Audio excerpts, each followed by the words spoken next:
ताज हैदर साहब, इस वक्त हम देख रहे हैं कि पाकिस्तान ने चाइना से भी इस हवाले से बात की है, टर्की भी बात कर रहा है रशिया से, सऊदी अरब के अपने अपने मुफादात हैं, वो यकीनन मगरबी ममालिक की तरफ उसका इन्फ्लुएंस ज़्यादा है, यूएई ममालिक से उसके ताल्लुकात ज़्यादा अच्छे हैं। तो क्या लगता है आपको, ये पाकिस्तान सऊदी अरब टर्की जो है ये आगे कुछ प्रेशराइज करेगा चाइना को, रशिया को? क्योंकि खुल के तो वो इसराइल के मुखालिफ नहीं हो रही है मुस्लिम ममालिक, लेकिन बहरहाल अपने अपने तौर पे जो ताल्लुकात है, सफारती ताल्लुकात उनको इस्तेमाल कर रहा है। नहीं, देखिए, मैं आपसे यही बात अर्ज करूंगा कि ये सिफारती जंग नहीं है, मामला जो है वो काफी आगे बढ़ गया है। अच्छा, अब आप जो है जो कुछ आप कर सकते हैं, मैं बिल्कुल ये भी नहीं कहूँगा शायद जंग का कोई ऐसा इखलाकी या अकली जंग जो है वो किसी मरहले को, किसी मसले को हल नहीं करती, लेकिन आलमी राय अम्मा एक बहुत बड़ी ताकत है। और आलमी राय अम्मा आप सिर्फ उस वक्त बना सकते हैं जब आप जो आपका जायज़ और मुनसफाना मौक़िफ़ है उसके ऊपर कायम रहें और उसको पूरी वजाहत के साथ दुनिया के सामने रखें।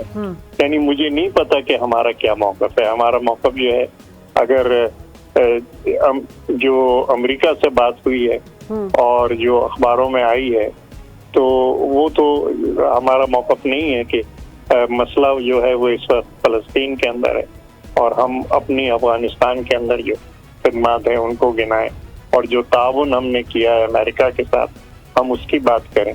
जी नहीं, हमें ये देखना चाहिए कि कौन हमारे साथ है, कौन इस जायज़ मौक़िफ़ को सपोर्ट कर रहा है और कौन इस जायज़ मौक़िफ़ के खिलाफ है।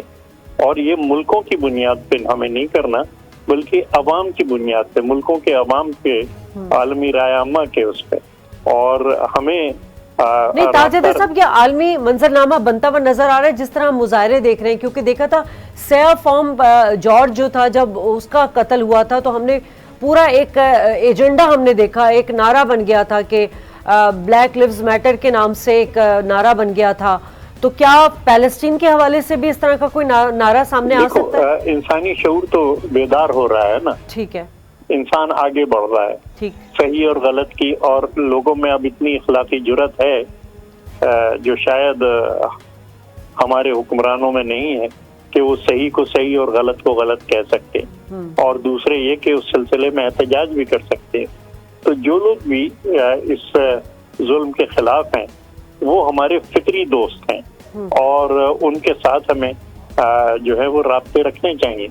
यानी हमारे सिफारत खाने, क्या होगा कि अगर हमारे पाकिस्तानी दोस्तों को लेके सिफारत खाने इन मज़ाहिरों में शामिल होते हैं कि भाई हम इस तरफ खड़े हैं, या सिफारत खाने के कुछ लोग जो है वो, अभी तो हमें यही नहीं पता कि हम इधर हैं या उधर हैं, या ये कि चीन से हमारी क्या बात हुई है या रूस से हमारी। चीन का बयान खुद आया है और ये कि वो एक हौसला अफजा बात है, जितना हम एक्सपेक्ट कर रहे थे उससे बेहतर चीन ने एक मौक़िफ़ इख्तियार किया है। हमारा क्या मौक़िफ़ है? क्या हम इसराइल को एक नाजायज़ मुल्क समझते हैं? क्या जो 47-48 के अंदर फ़लस्तीन में जुल्म हुआ था, जिसपे जिना खुल के बोले थे, और 1946 से ये सिलसिला चल रहा है, और मोहम्मद अली जिना ने हर चंद के, हम उस वक्त गुलाम थे, आज़ाद मुल्क नहीं थे, लेकिन उन्होंने खुल के मौक़िफ़ इख्तियार किया था और खुल के बात की थी। हम आज क्या एक खुल के मौक़िफ़ इख्तियार कर सकते हैं? क्या हम क़िबला अव्वल की बाज़ियाबी की बात कर सकते हैं जो हम मुल्क टूटने के बाद कर रहे थे? क्या हम ये कह सकते हैं कि नहीं, सैंक्शंस आने चाहिए? क्या हम, और सबसे बड़ी बात यह है कि एक इन्हितात और तनज़्ज़ुल का दौर है और ये दौर गुजर जाएगा। देखो, जो आज़ादी की क़ुव्वतें हैं उनको फतह हासिल होगी, लेकिन अगर आप चाहते हैं कि ये दौर इन्हितात का ये ख़त्म हो, तो उसके लिए शर्त अव्वल ये है कि आप अपनी जमीयत को मुस्तहकम रखें, आप जमीयत को कायम रखें कि नहीं, हम इस मौक़िफ़ से किसी किस्म का समझौता करने को तैयार नहीं है। ये एक जो बुनियादी शर्त है कि जमीयत कायम रहे हमारी और हमारा मौक़िफ़ साफ रहे, वो मेरे ख्याल से बशमूल पाकिस्तान के بہت سے دوسرے اسلامی ممالک بھی وہ یہ نہیں کر رہے، جو کہ شرط اول ہے، پہلا اسٹیپ ہے ہمارا۔ اس کے بعد دوسرا اسٹیپ آئے گا۔ ہم جذباتی باتیں کر سکتے ہیں کہ جی ہم یہ کر دیں گے، وہ کر دیں گے، لیکن جو عملی کام ہے وہ اگر ہم نہیں کر رہے اور اگر ہم جو ہے پہلا قدم ہی نہیں اٹھا رہے اور آپس میں لڑے ہوئے ہیں، اور جب بھی امریکی فارن منسٹر فون کرتے ہیں ہم میں اتنی جرت نہیں ہوتی کہ ہم ان سے کہیں کہ یہ ناجائز حکومت ہے اور یہ آپ نے قائم کی ہے اور آپ پہ یہ ذمہ داری ہے، اور اس پہ کہنے میں کیا جاتا ہے ہمارا؟